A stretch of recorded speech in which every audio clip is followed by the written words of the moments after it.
Hi, everyone. I am Kara Sundlin, and I'm excited to have you here. This is the Kara's Cures podcast. This is where we discuss leading edge ideas in health and wellness. And I am very excited to be joined by Amanda Votto, who is an expert in mindfulness. Thank you so much for being here, Amanda. Thank you, Kara.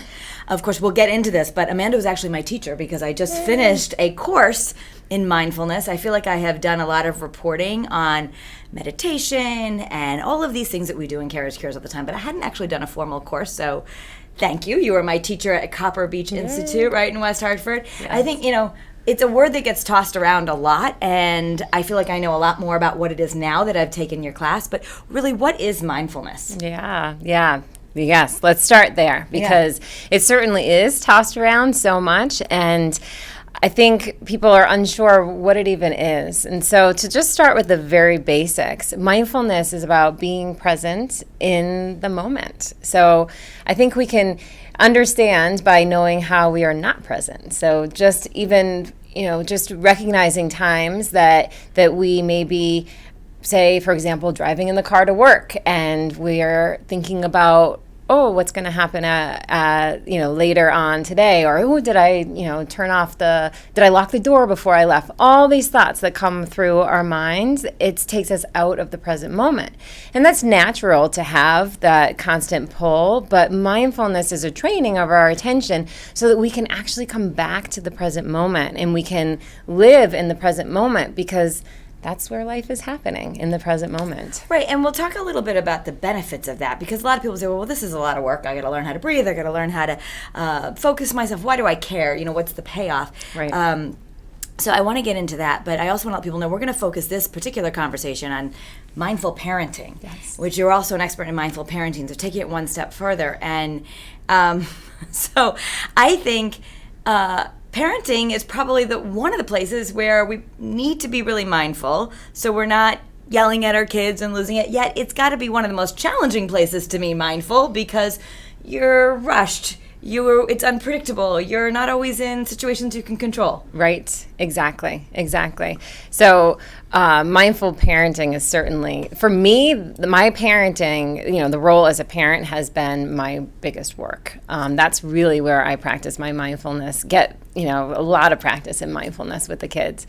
I think that there's no one else that can sort of trigger us like our kids, and we can get very reactive, and we're taken out of the moment a lot. And so mindfulness is such an amazing opportunity to bring us back to what's important with parenting, which is having that connection with our children, being able to understand them, being able to guide them. But it's really hard to do that when we aren't present, when we are, worried about what's going to happen in the future, or we're, thinking about things that have happened in the past. Then we're actually not with them in the present moment. So in our kids, the younger the kids are, the more that they live in the present moment. Right. So sometimes we can learn from our kids, but let's talk about a scenario. This probably happens to everybody. Every morning, for whatever reason, one of my friends posted this on Facebook the other day, and she is a wonderful mom. She'd be one of the moms I would look at and say, wow, she's got it all together. But she said, okay. Nobody's got it all together. So that's another part of mindfulness. We learn that in this common humanity, we all kind of lose it sometimes. Yes. This training just helps us so we don't maybe lose it as often, or we can recover. Or we can recover faster, yes. But she said, the morning routine of turning into a screaming demon and yelling at my kids to get their clothes on has returned. And she laughed, like, why is it they still don't know that they have to get dressed for school? And it's one of those things that I'm sure lots of moms are dealing with, like, come on, we leave at the same time every day. Can you please get dressed? Can you please eat breakfast? And why is it the only thing that works is if I yell at you, because we don't want to yell at our kids. But that happens in a lot of houses, especially when we're under time constraints. Exactly. Yes. It's like Groundhog Day every day. It's like, how can we not learn by now that we have a schedule we need to stick to? Yes. So we can, right? Mindfulness can definitely help in this situation. First of all, our children definitely attune to our energy. So if we are all over the place and we're anxious and we're, just in our head, like, oh, I'm going to be late, and why are they doing this? And we're just feeding these thoughts, these anxious thoughts in our head, and we're getting very sort of dysregulated and anxious, our children pick up on that, and it's going to create even more chaos. So mindfulness, having that ability to recognize, to pause, right? To take a pause, to recognize, oh boy, I'm like super triggered right now. I can see that I'm, anxious, that I'm already 5 steps ahead of myself thinking, oh, I got to get out the door. I can take a moment to pause, to find my breath, all right, to steady our attention on the breath and allow our nervous system, just by breathing, it allows our nervous system to calm down. And we can start. Take a breath right now, right? But I mean, this is so simple. So I think some people, when you tell them, unless you've experienced this, and I think I didn't really even get it myself until a little bit more when taking the class and doing some of the exercises. But it sounds too simple. Really? Why do I need to breathe? I'll even say to my kids, let's take a deep breath. Right. I don't want to take a deep breath. But what is it that there's a lot of science behind that there's we have a ton this of free science. thing? It's free. It's always with us. Right. Why is the breath so important? Well, I think when we get reactive or anxious or whatever, our emotional state is that when we are activated, we tend to sort of hold our breath and we're not taking a deep breath. And that actually signals our nervous system. There's like a physiological shift that happens. It signals our nervous system that there's danger, right? So we start getting into that fight, flight, or freeze, and our stress hormones start pumping. Once we recognize, just having that awareness that, I'm starting to get angry or frustrated, let me just pause for a moment, take a deep breath, feel my breath in. It's actually telling our nervous system that it's okay, that there's not danger, that we can start to calm down. Okay, so just by doing that, we're going to have different reactions. Because some of the things that we want to avoid are like reactions, right? Yelling, right. Blame, punishment, right? Fixing, which is something we do as moms all the time. I'm going to fix that. Right. The locker's messy. You're not doing your homework on time. We have a new plan. We're going to fix. Right. I didn't know until I took this class that apparently fixing is not very mindful. Fixing is the opposite of I'm going to just do whatever, accept what's present. And that doesn't mean, I think when people hear that, it's not passive, right? Right. I think people are like, oh, so I just let everything go. Right. No, that's not what we mean. No. It's just that we don't want to be pushing, striving all the time. Right.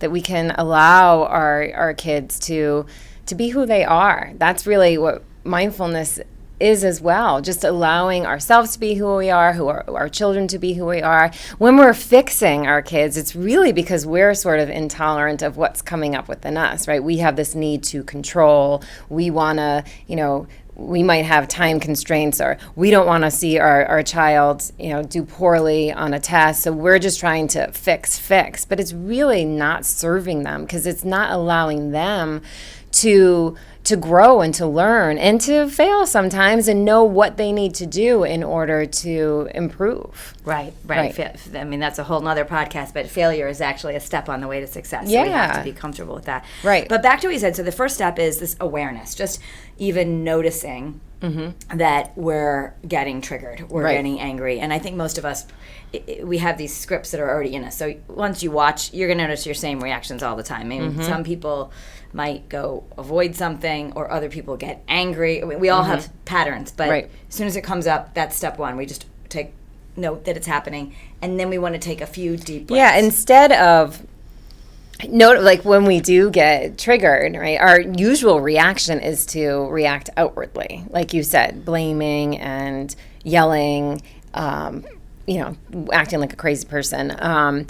But instead, recognizing that I'm triggered, and instead of our attention going outward, to bring it inward, right? So bring it in, and we can steady our attention, just find the breath. We can even sort of feel our feet on the ground. So we're bringing our attention into this present moment, and we can use the breath and our body to sort of rein in our attention. And in doing that, we can just pause and notice, right? Notice what's here within us. That allows that pause and a space within us to develop, so that we can calm our nervous system down, and we can be present and allow ourselves to choose how we want to respond to our child instead of get caught in that reactivity. That's just a vicious cycle. The same thing, like as back to the Facebook post, this happens every morning. So the first step would be, you got to break the pattern. And maybe that you're going to let them forget their homework or be late or whatever. Because I think the immediate thing is, well, if I don't yell at them, they don't get dressed. Or if I don't do this, and that's not a pattern we want to keep repeating, but parents will get in that rut of, this is the only thing that works. Why is that the only thing that works? And just calming ourself down. It doesn't mean we're not going to feel angry. I mean, mindfulness is not bypassing feelings at all. It's really holding ourselves accountable and containing our feelings and not spilling them over on our children.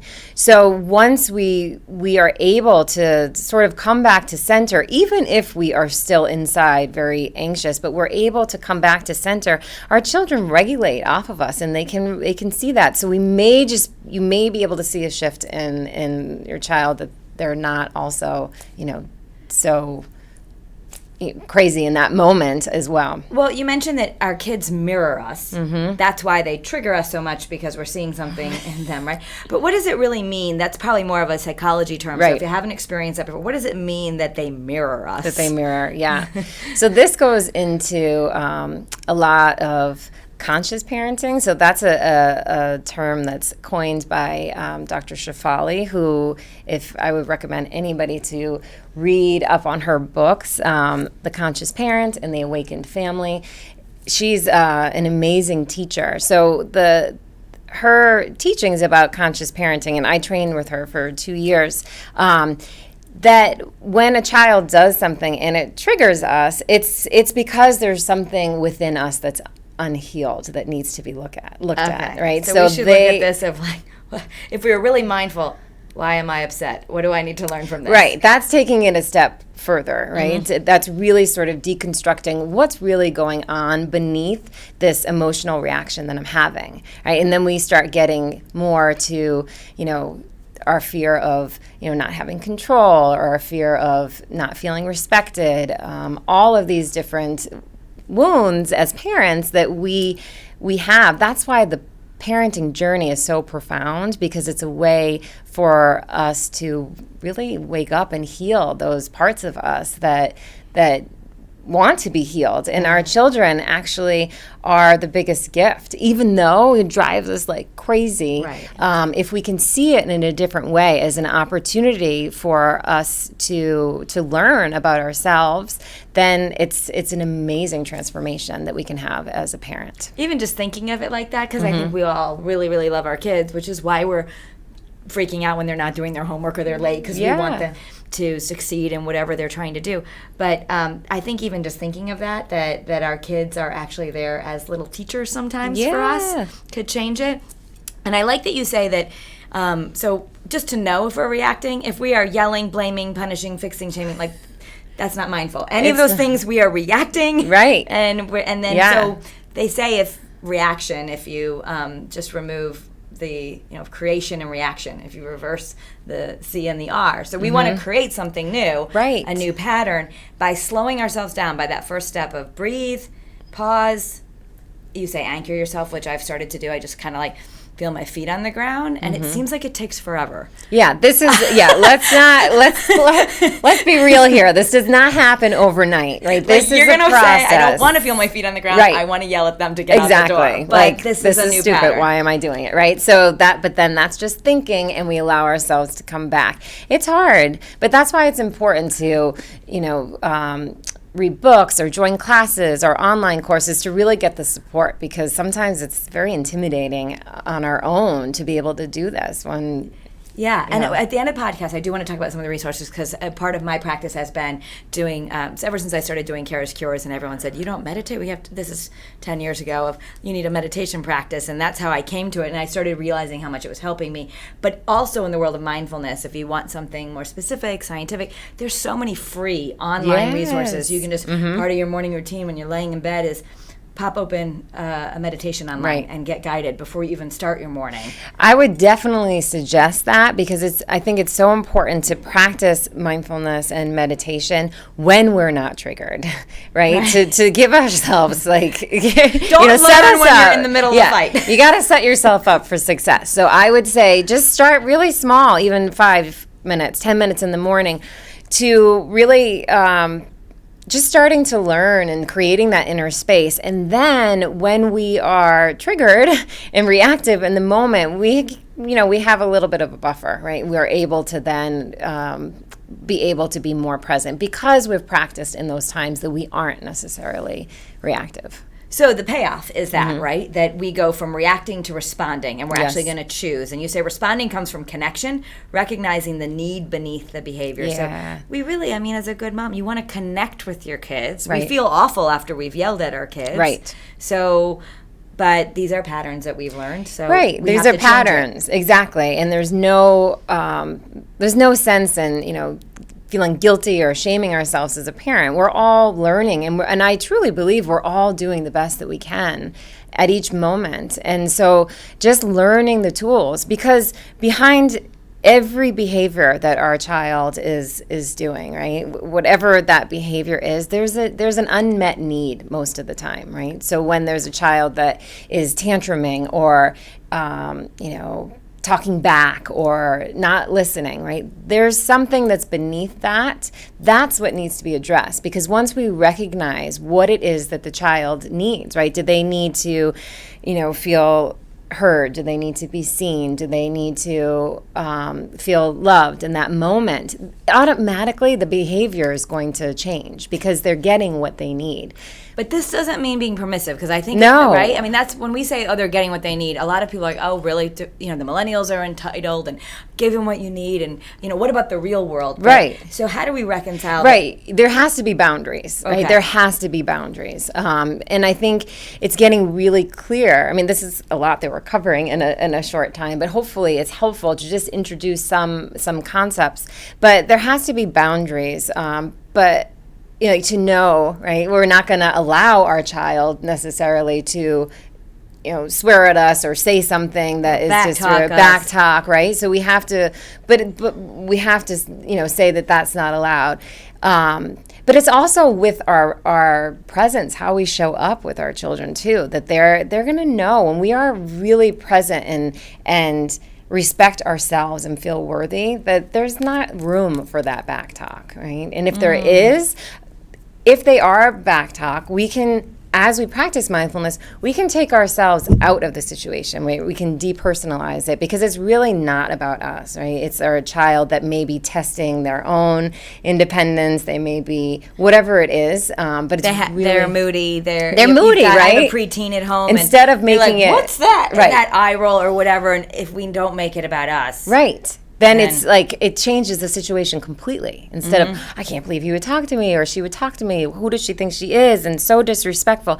We take all that nonsense out of it, and we're just able to see that, okay, this is a child or a teenager that's, a hormonal teenager, or that, whatever the need is, or maybe they're upset over an issue at school that we're not going to see if we're blinded by our own reactivity and making it about us. And not that there won't still be a consequence, or this isn't an excuse. Oh, well, I'm going to figure out what your unmet need is, and that way you can behave however you want. Right. The goal is that we're going to have a more peaceful relationship. Yeah. You might still be disciplining your child for that back talk or however you see fit, but you're hoping that you're going to change the pattern. So it's not the same thing over and over again. Exactly. Right. Exactly. And there has to be, I started to say before, there has to be boundaries as well. So even, with like screen time, for example, or video games, like we have to know personally as a parent, like what's our limit, and then make sure we communicate that with our child, whatever the limit is, and then we can hold the limit.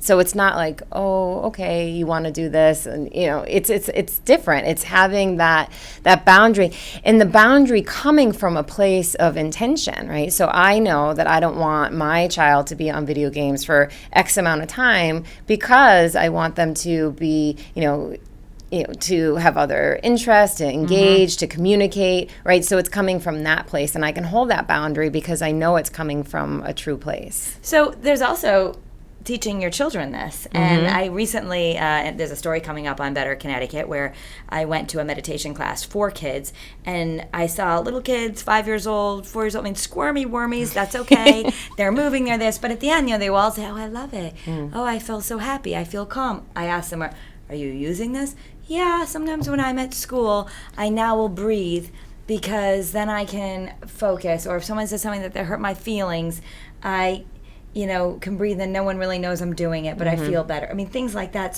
So empowering for kids. When we teach ourselves this, we might need to teach ourselves first, but there are ways we can teach our kids, and that's going to help them so much. Right. 100%.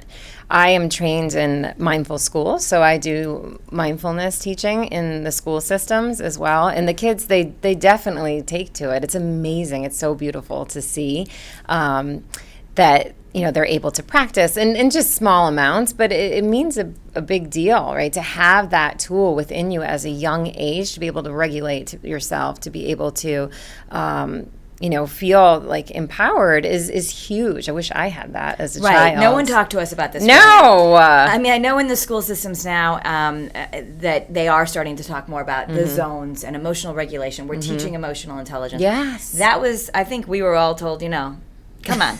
Pull yourself up by your bootstraps. Right, exactly. Leave your stuff at the door. Don't, there was no care about the feeling, and that's part of it, right? Is that maybe that's part of why we're all doing this work now, because we just said just stuff it, right? Toughen up, don't feel it, and from a scientific thing, we didn't do it when you stuffed it. You literally did just put it somewhere in your body. It's still there, right? Okay, right. So we feel it because it's still there. It's still there, right? When we're triggered by our child, or by anyone, for that matter, it's not even what's happening in that moment. It's probably something that happened years ago that we just never really dealt with, and it just gets resurfaced. So just to get back to the simpleness of this, because I think what's great about the practice is you could take a class at Copper Beech Institute, which you can Google that. You're teaching another one coming up in the spring. I'm teaching both.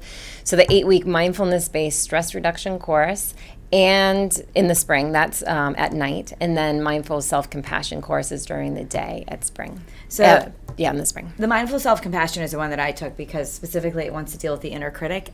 I think my inner critic, I'm sure we all have, my inner critic's really good. Like she was like, oh yeah. She's friends with mine. Yeah. Take a class and see. And I think, especially, I work in a business, and a lot of people do, you work in a business where on some level, criticism has served us, and it's a motivator. It gets you up in the morning. Let's go. Let's do it better. Let's do it faster. And you don't want to lose your drive, right? But the same way that we want our kids to be successful, we want them to be successful in a way that they feel proud of themselves, not like beating themselves up. Right. They're motivated by their own worth, and not motivated by this sort of inner drill sergeant. Okay, right? So it's a shift that we can learn about, but you have some common parenting myths. I just want to go over them. Parenting is all about the child. That's a myth? Yes. It's a myth. When we're talking about mindful parenting, this is when I teach mindful parenting courses. It's a shock to people. It was a shock to me when I first started learning all this. It really isn't. It has just as much to do with the parent as it does the child, right? It's an opportunity for us as parents to grow as well. Okay. So we gotta just give shift. ourselves a little bit of. Cut ourselves a little slack, and that this journey is about parenting growth, because I think in this culture of Instagram where you can look on and you see the perfect lunches and you see the happy families, and judgment is something that you talk a lot about in mindful self-compassion anyway, that we have this judge or the inner critic that's always there comparing and making us lesser than, and keeping us, I better cut the strawberries to look like eyes or whatever. But in the world of mindfulness, it's sort of freedom, because we're not supposed to do that. We're not supposed to be listening to the judge all the time. Right, exactly. It gives us permission to just, be who we are, not have to compare ourselves to everybody else. And the other thing is a child's behavior needs to be fixed. Now, this is a big one, because if my kid is back-talking me because he doesn't want to get off the Xbox, it's hard for me to reconcile that behavior doesn't need to be fixed. Right. But what do you mean by that? I think it's what we were talking about before, is that there's a need beneath every behavior. And so it's really addressing that need. The behavior is going to fix itself. So I think when we get caught up in the behavior too much, right, we just get caught up in the behavior, that we're missing that opportunity to connect and see what it is that our child really needs. Right, so even with the Xbox, right? So a child wants to be, that's natural, right? They love it. I mean, it's addicting, but they love it. And part of it, it's a little tricky because it's their social support now. They have their friends on there, so it's tricky. And when we are clear about our boundaries and there's pushback because they don't want to get off, it's really, it's connecting with that, understanding that they have that desire to still want to play. And so we can say, even acknowledge that, like, I know that you're having fun.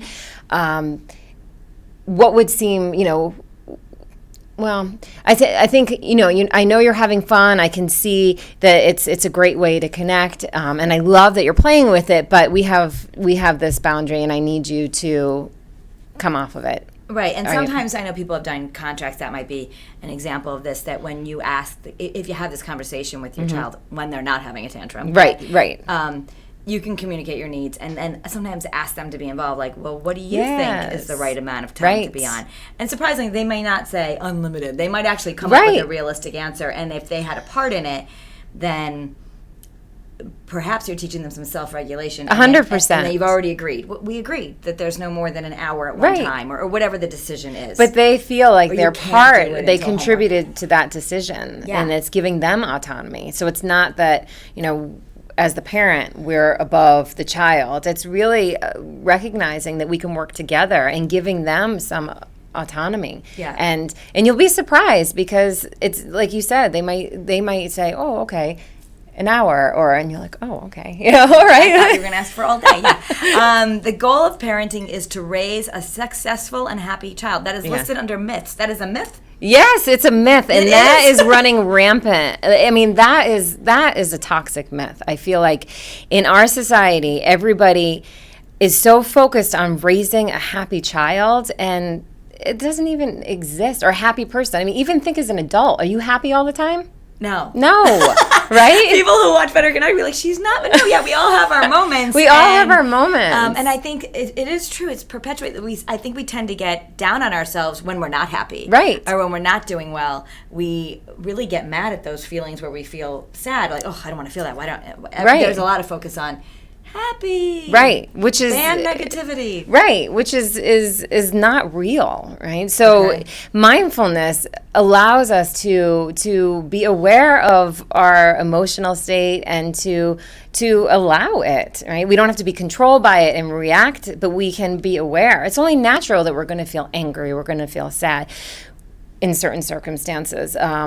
And so to not allow our children to have those feelings is a big mistake, because there's no way. I mean, it's inevitable as you go through life. You're going to have setbacks. You're going to have things happen. And if a child doesn't have the tools to really know to know how to be with those emotions and to not be afraid of feeling certain ways, that's hard. That's why we can see the crumble of children as they get older, or early adults that can't handle the pressures of the world because they were never allowed. They were supposed to just be happy, or they were supposed to be successful. When we are when we are saying that our worth is dependent on external, right? So our successes, how well we do in school, how much money we have, how many friends we have, it's a trap. And so recognizing as a parent that we allow our children to be who they are, and what is success, right? We have to redefine success. Success is allowing our children to feel their own worth, to be whoever they're supposed to be, not who we want them to be as a parent, right? They're not like our little mini robots. It's allowing them to be. And sometimes they're going to be upset, and sometimes they're not going to, do well in school or they won't get picked for a team. And that's okay because it's giving them the skills that they need so that they have that emotional resilience so they can bounce back after things happen. Right. And you see that when kids are throwing tantrums and things don't go their way and you want to fix it for them. Right. But actually, we're robbing them because if we could just take a moment and one of the things that we learn in mindfulness class, right, is just for ourselves a touch, right, a hand on a heart, or for your child, it might be just putting a hand on them. Like, I know this stinks. Yes. You were cut from the team. Yes. I'm so sorry. Rather than being like, it's okay. You're not really sad. Don't be sad. You're going to go to the next one. Like, just actually allow them and mirror for them, you're feeling really sad and disappointed. Yes. And that would be mindful parenting rather than, oh my gosh, I'm going to quickly find another team that he can try out for. Right, exactly. No, but it's connecting. It's connected. It's exactly what you said. It's connecting. It's recognizing their disappointment, allowing it, and it's beautiful. It's a beautiful experience. As a human, right, we have the full spectrum of emotions. That's a guarantee. And so teaching our children to be able to handle all of those emotions is really giving them the tools to be successful. Successful, right. We have to get it out of our head that successful means happy all the time. Right. So there's so many practices, and I love that a lot of them are science-based because some people will think of this as woohoo, but what's going on at Copper Beech and what's going on with you, let's just give people some resources. If they want to reach you on your website, because you are available to teach in schools and you run your own webinars with mindful parenting, tell us how we reach you. Yeah, so I do personal coaching, parent coaching, all different types of coaching, but parent coaching is one of them. I do classes, I do group classes, speaking events. So you can go to my website, which is amandavotto.com. So Amanda, and then Votto is VOTTO.com. Okay. Okay. AmandaVotto.com. We'll find all of that. And if you haven't been to Copper Beech Institute, it's located in West Hartford. It's beautiful. Beautiful. And they have anything from these courses that run for about 8 weeks. You can even start out with just a day retreat or a weekend retreat. You're teaching one coming up, but we should just go to Copper Beech Institute. Go to copperbeechinstitute.org. It is an amazing facility located right here in Connecticut, West Hartford, Connecticut. There's so many classes, so many retreats, workshops for anybody. I mean, all different areas are taught, and so you really, it's an amazing place. So I would recommend checking it out. Yeah, I loved the classes. At first, I thought, how can I sign up for anything that's for 8 weeks, and it was on Tuesday You nights. did it! But once you do that, I felt a lot of people in the class did the same thing. They started to look forward to Tuesday nights. Yeah, because it's that community. It's that sense of connection that is so important. And you walk away with some skills. Yes. And friends. Skills, friends, and then hopefully a little patience, because as you learn these skills, we have to know that they don't work instantly. No. Nothing's a quick fix, right? The real deal takes time. It takes time to cultivate, to make changes, but it's worth it. Yeah, I love that we use that word a lot, right? Cultivate means you're growing it. Yes. So we're growing into being mindful parents. We are not that just yet. No. All right. So thank you so much for telling us a little bit about mindfulness. And again, you can find out more information. We'll put the links in the YouTube video below also, so you can find them there. But Amanda, thank you so much for being with us. Thank you, Kara. And that's another edition of Kara's Cures.